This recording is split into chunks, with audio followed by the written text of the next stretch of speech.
Hello students, welcome to Ramrane biology classes. Ramrane biology classes में आपका फिर से स्वागत है। Students, myself Madanlal, today I am here to bring a lecture for you that is transforming principle and this topic belongs to +2 class from the chapter molecular basis of inheritance. तो बच्चों, अब तक हमने डीएनए के structure के बारे में, उसकी पैकेजिंग के बारे में हमने स्टडी कर लिया है। तो आगे अब ये क्वेश्चन अराइज होता है कि जो जेनेटिक मटेरियल है हमारा वो डीएनए ही है, क्योंकि जब भी हम न्यूक्लियस की बात करते हैं तो न्यूक्लियस में हमारे पास वहाँ पर डीएनए भी प्रेजेंट होता है, आरएनए भी प्रेजेंट होता है, प्रोटीन्स भी प्रेजेंट होता है। तो एक यू कैन से रिसर्च शुरू हुई कि एक यू कैन से एक्सपेरिमेंटेशन शुरू हुई कि जो जेनेटिक मटेरियल है क्या वो डीएनए है, क्या वो आरएनए है, क्या वो प्रोटीन है। इसके बारे में बहुत सारी सर्च शुरू हो गई। तो आज उसी के बारे में जानने की कोशिश करते हैं with the help of transforming principle, जो एक तरह से पहला एक्सपेरिमेंट था विच इज़ कंडक्टेड बाय ग्रिफ्थ्स, और इसलिए इसको हम ग्रिफ्थ एक्सपेरिमेंट के नाम से भी जानते हैं। चलिए आज का लेक्चर शुरू करते हैं। अंत तक बने रहना, बड़ी ही important you can say information NEET के लिए भी है और सीबीएसई के लिए भी है, क्योंकि इस टॉपिक से हर बार एक क्वेश्चन बनता ही बनता है सीबीएसई में। तो इसलिए इसको ध्यान से बने रहिए अंत तक। तो चलिए देखिए कि जैसे हमने डीएनए का स्ट्रक्चर स्टडी किया तो उसके साथ साथ क्या हुआ कि search for the genetic material has been started. तो सबसे पहले हमने देखा कि जो मेंडल सर थे उन्होंने प्रिंसिपल्स ऑफ इनहेरिटेंस हमें दिया 1866 में। ये हम सभी जानते हैं, जो हमारा मॉलिक्यूलर बेस ऑफ इनहेरिटेंस से पहले का चैप्टर है वो मॉलिक्यूलर प्रिंसिपल्स ऑफ इनहेरिटेंस है, ठीक है ना। उसमें हमने स्टडी किया कि मेंडल ने प्रिंसिपल्स दिए इनहेरिटेंस के। इनहेरिटेंस हम सभी समझते हैं कि जो कैरेक्टर्स हैं वो इनहेरिट करते हैं, मीन्स ट्रांसफ़र होते हैं from you can say parents to offspring which is called inheritance, जो 1866 में आया। फिर मेस्टर ने न्यूक्लियस को डिस्कवर किया इन 1869 के अंदर, ठीक है ना। फिर सुतर एंड बावरी बड़ा ही इंपॉर्टेंट इन्होंने फाइंडिंग्स दिया। They propose chromosomal theory of inheritance, कि इन्होंने 1902 के अंदर ये प्रूव कर दिया, ये बता दिया कि जो क्रोमोजोम्स हैं उनका इनहेरिटेंस होता है फ्रॉम पेरेंट्स टू ऑफस्प्रिंग। और इन तीनों पॉइंट्स को अगर देखा जाए, ठीक है ना, तो एक बात समझ में आती है कि जो जेनेटिक मटेरियल है it is contained in the chromosome. कि ये जो जेनेटिक मटेरियल की हम बात कर रहे हैं, जिसकी हम सर्च कर रहे हैं, इतना बात तो इन तीनों पॉइंट से क्लियर हो जाता है कि जो जेनेटिक मटेरियल है it is present in the chromosome, कि ये क्रोमोजोम के अंदर प्रेजेंट होता है। उसके बाद इन 1933 अ ग्रेट साइंटिस्ट और यू कैन से फादर ऑफ एक्सपेरिमेंटल बायोलॉजी, क्योंकि जो टी.एच. मॉर्गन है इसने सबसे ज़्यादा एक्सपेरिमेंट किए। इसका जो एक्सपेरिमेंट जो इसका एनिमल था वो था फ्रूट फ्लाई, जिसको कॉमन नेम से जानते हैं फ्रूट फ्लाई, और जिसका साइंटिफिक नेम है ड्रोसोफिला मेलानोगैस्टर। इसके ऊपर इसका वर्क था। इसकी हेल्प से इसने कंफर्म किया कि जो सुतर और बावरी की जो फाइंडिंग्स थी दे आर ट्रू। इन्होंने एक्सपेरिमेंटल प्रूफ दिया, इसलिए इनको जाना जाता है फादर ऑफ एक्सपेरिमेंटल बायोलॉजी के नाम से, फादर ऑफ एक्सपेरिमेंटल बायोलॉजी, ठीक है ना। अगर हम मेंडल को कहते हैं फादर ऑफ जेनेटिक्स, लेकिन हम जो टी.एच. मॉर्गन है उसको फादर ऑफ एक्सपेरिमेंटल बायोलॉजी कहते हैं। हम क्यों कहते हैं? क्योंकि इसने एक्सपेरिमेंटली प्रूव किया कि जो डिस्कवरी थी, जो क्रोमोजोमल का इनहेरिटेंस होता है, ठीक है ना, वो प्रूव किया by the experiments by T H. Morgan. Thomas Hunt Morgan is the full name of the scientist. He proved that genes are located in the chromosome. इसने प्रूव कर दिया कि हमारे पास अगर ये कोई क्रोमोजोम है तो यहाँ पर ये ऐसे एक जीन, यहाँ पर एक जीन, यहाँ पर मीन्स कि अगर ये ए जीन है तो ये ए डैश जीन है, means genes they are present on the you can say chromosome. ये क्रोमोजोम के ऊपर जीन्स प्रेजेंट होते हैं inside the nucleus of the most of the cells. सभी जानते हैं कि जो जेनेटिक मटेरियल है वो न्यूक्लियस के अंदर प्रेजेंट होता है हर सेल के अंदर, तो मोस्ट ऑफ द सेल्स के अंदर होगा, ठीक है ना। बट अभी भी क्वेश्चन यही है कि what molecule was the actually genetic material, कि वो कौन सा मॉलिक्यूल होगा कि जो जेनेटिक मटेरियल कहला सकता है, ठीक है ना। Had not been yet answered, अब तक उसका जवाब किसी ने नहीं दिया। इनमें से तो अभी तक कोई जवाब निकल के नहीं आया कि which one is the genetic material. फिर हमारे पास फर्स्ट टाइम एक ट्रांसफॉर्मिंग प्रिंसिपल आया, और ये ट्रांसफॉर्मिंग प्रिंसिपल को अगर आपसे पूछा जाता है कि व्हाट इज़ ट्रांसफॉर्मिंग प्रिंसिपल, तो इसको हम डिफाइन कैसे करेंगे कि जो ट्रांसफॉर्मिंग प्रिंसिपल है it was the early name for the genetic material, कि इसको एक नाम दिया गया, अर्ली नेम दिया गया जेनेटिक मटेरियल का। डीएनए को अर्ली नेम हम ट्रांसफॉर्मिंग प्रिंसिपल के नाम से हम जानते हैं। इन 1928 scientist did not new yet that DNA carried genetic information. अभी तक पता नहीं है किसी साइंटिस्ट को, 1928 तक किसी को नहीं पता था कि जो जेनेटिक मटेरियल है वही इन्फॉर्मेशन को कैरी करता है। बट दे न्यू दैट, लेकिन उनको एक बात पता थी। क्या बात पता थी? There are something that could cause bacteria to transform from one type to the another, कि जब उन्होंने एक बैक्टीरिया को स्टडी किया कि उन्होंने देखा कि उसके अंदर कोई ऐसा चीज़ है कि जो क्या करता है, एक टाइप के बैक्टीरिया को दूसरे टाइप के बैक्टीरिया में कन्वर्ट करता है। And they called it transforming principle, और उसी को नाम दिया ट्रांसफॉर्मिंग प्रिंसिपल का। तो उसको हम आगे देखते हैं कि अब दिया किसने है transforming principle. It was, you can say, Frederick Griffith, who has worked on this you can say principle, transforming principle in 1928। इसलिए जो फ्रेडरिक ग्रिफ्थ है उसके नाम से ही आज हम इसको जानते हैं, ग्रिफ्थ एक्सपेरिमेंट के नाम से हम इसको जानते हैं।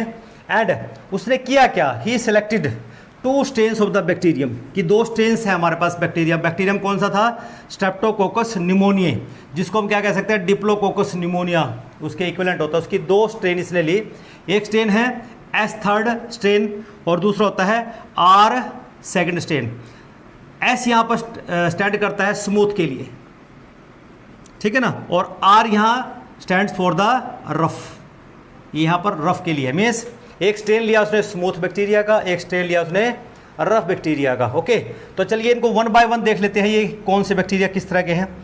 S3 स्ट्रेन और यू कैन से स्मूथ, जो कैप्सुलेटेड टाइप है। कैप्सुलेटेड टाइप का मतलब क्या हुआ कि इसके ऊपर एक ऐसा कैप्सूल बन जाता है, एक ऐसी लेयर बन जाती है जो एक म्यूकस कोट सीक्रेट करती है, जो किसकी बनी होती है?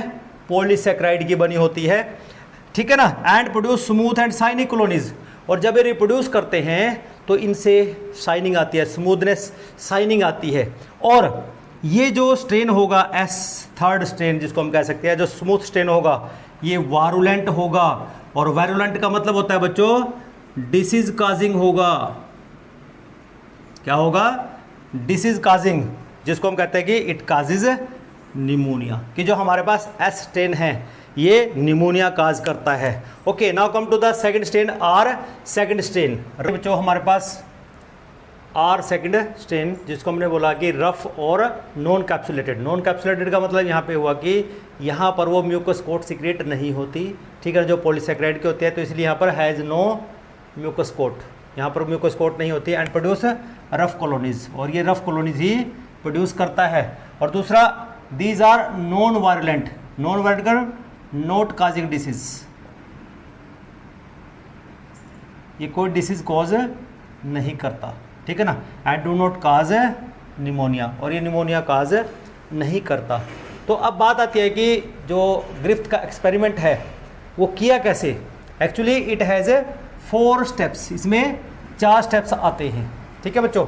अभी 4 स्टेप है। इसमें पहला स्टेप क्या है कि जो स्मूथ स्ट्रेन है बैक्टीरिया, ग्रिफ्थ ने क्या किया, he has injected the smooth strain in the माइस, कि उसने एक माइस लिया, ठीक है ना, और माउस को क्या किया उसने, एक स्मूथ स्ट्रेन लिया, इंजेक्शन में भरा और इंजेक्टेड इनटू द माइस, माइस में लगा दिया। एंड इट काज डिसीज, यहाँ पर क्या हुआ, निमोनिया काज किया उसने, निमोनिया इन माइस। और निमोनिया होने की वजह से अब क्या हुआ कि जो माइस था उसको सांस लेने में दिक्कत हुई और माइस हैज़ डेड, क्योंकि हमें पता है कि जो S स्ट्रेन है क्या है, वायरुलेंट है, ये इट काजेज निमोनिया। फिर सेकंड स्टेप पे उसने क्या किया, रफ स्ट्रेन लिया, लिविंग फॉर्म में लिया, live, and injected into the माइस। हम सभी जानते हैं कि जो R स्ट्रेन है ये कैसी है, नॉन वायरुलेंट है, it does not cause disease, means यहाँ पर निमोनिया नहीं हुआ। मीन्स माइस को does not cause pneumonia, does not cause pneumonia, यहाँ पर निमोनिया नहीं हुआ, इसलिए माइस सर्वाइव किया माइस ने, ठीक है ना। Now into the third step, उसने क्या किया कि जो एस स्ट्रेन बैक्टीरिया था उसको क्या किया, उसने हीट किल्ड किया, कि उसने क्या किया, एस स्ट्रेन को हाई टेम्परेचर पे गर्म किया, जिससे क्या हुआ कि गर्म करने के बाद उसने इंजेक्ट किया माइस को, माइस के अंदर उसको हीट किल्ड जो बैक्टीरिया था उसको इंजेक्ट किया माइस के अंदर। नाउ यहाँ पर क्या हुआ है कि it does not cause any disease, यहाँ पर उसने डिसीज काज नहीं, मीन्स नो निमोनिया, यहाँ पर निमोनिया नहीं हुआ। इसका मतलब क्या हुआ कि हीट करने से जो स्मूथ स्ट्रेन जो वायरुलेंट था वो नॉन वायरुलेंट बन गया, not cause any disease, means pneumonia नहीं हुआ, इसलिए जो माइस है वो सर्वाइव करेगा। लेकिन फिर उसने क्या किया कि जो हीट किल्ड था बैक्टीरिया और जो आर रफ स्ट्रेन था बैक्टीरिया, दोनों को मिक्स कर दिया, दोनों स्ट्रेन्स को मिक्स करके और माइस के अंदर इंजेक्ट कर दिया। And what happened, he observe that it cause A disease. Now यहाँ पर डिसीज काज हो गई है, जबकि देखो आप बच्चों यहाँ पे कि रफ स्ट्रेन से लगाने से माइस नहीं मरा और जो स्मूथ स्ट्रेन था उसको हीट किल्ड करने के बाद भी नहीं मरा, तो दोनों से नहीं मर रहा है, जब दोनों को मिक्स कर दिया है लेकिन उससे माइस डेड हो गया। तो इसका मतलब क्या हुआ कि यहाँ पर डिसीज काज हुई है, मीन्स यहाँ पर अब क्या हुआ है कि जो रफ स्ट्रेन था, कि जो रफ स्ट्रेन था, ठीक है ना, रफ स्ट्रेन था वो ट्रांसफॉर्म हो गया है, ट्रांसफॉर्म इनटू स्मूथ स्ट्रेन। ऐसा मैंने इसलिए बोला क्योंकि जब माइस, जो डेड माइस था, जब इससे रिकवर किया गया तो वो स्मूथ स्ट्रेन रिकवर किया गया, smooth strain is recovered from dead mice. तो इसका सीधा सा मतलब है कि जो यहाँ पर एस स्ट्रेन था या heat killed S strain bacteria था, ठीक है ना, उसने यहाँ पर ट्रांसफॉर्मेशन कर दिया है किसका, रफ स्ट्रेन का, कि रफ स्ट्रेन अब स्मूथ स्ट्रेन में बदल गया, जिसकी वजह से माइस मर गया। इसका मतलब क्या हुआ कि यहाँ पर ट्रांसफॉर्मेशन हुआ। तो इसको एक कंक्लूजन दिया गया, ग्रिफ्थ ने कंक्लूड किया इस बात को कि rough strain bacteria had somehow been transformed by the heat killed strain bacteria, कि यहाँ पर जो आर स्ट्रेन था ये बदल गया किसमें, स्मूथ स्ट्रेन में। किसने बदला, heat killed S strain bacteria ने। ये कैसे हुआ होगा देखिए जरा। This occurred perhaps due to the absorption of the some transforming principle. अब ट्रांसफॉर्मिंग प्रिंसिपल का हमने क्या नाम दिया था अर्लियर 1928 में, जेनेटिक मटीरियल डीएनए को हमने बोला था ट्रांसफॉर्मिंग प्रिंसिपल, और कोई सब्सटेंस उसको हमने बोल सकते हैं बाय द आर स्ट्रेन। कि जो रफ स्ट्रेन था ना, उसने क्या किया, ये जो हमारे पास आर स्ट्रेन था उसने इसमें से कुछ ऑब्जर्व कर लिया सब्सटेंस, और जिसकी वजह से क्या हुआ है, bacteria from heat killed S type bacteria, जिससे क्या हुआ, it had enabled the R strain to synthesize a smooth polysaccharide coat. जिससे क्या हुआ है कि ऑब्जर्वेशन के कारण कि जो रफ स्ट्रेन, जो एस स्ट्रेन था हमारे पास, उसने रफ स्ट्रेन ने उसमें से कुछ ऑब्जर्व किया, जिसके कारण यहाँ जो रफ स्ट्रेन है इसने क्या किया, अपने अंदर एक स्मूथ कोट डेवलप कर ली, means developed a smooth coat, जो किसकी बनी हुई थी, पॉलीसैकेराइड की, and become virulent and because of this mice has been dead.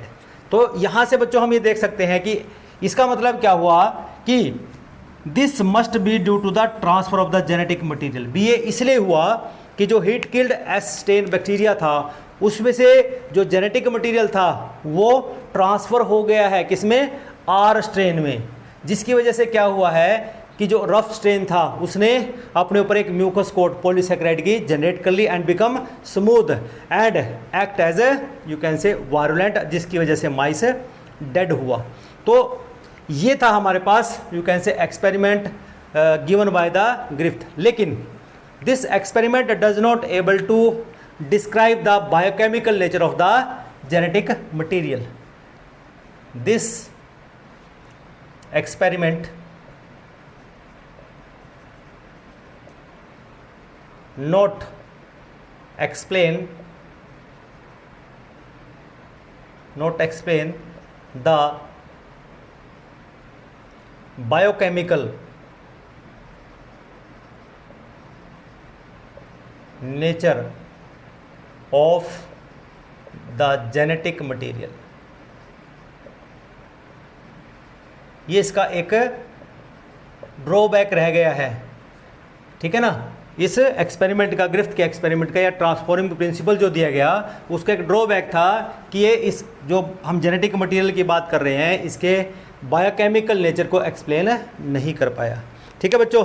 तो इसके बाद हमारे पास आएगा biochemical analysis of the genetic material, वो हम नेक्स्ट लेक्चर में यहाँ पर स्टडी करेंगे। आज के लिए इतना ही।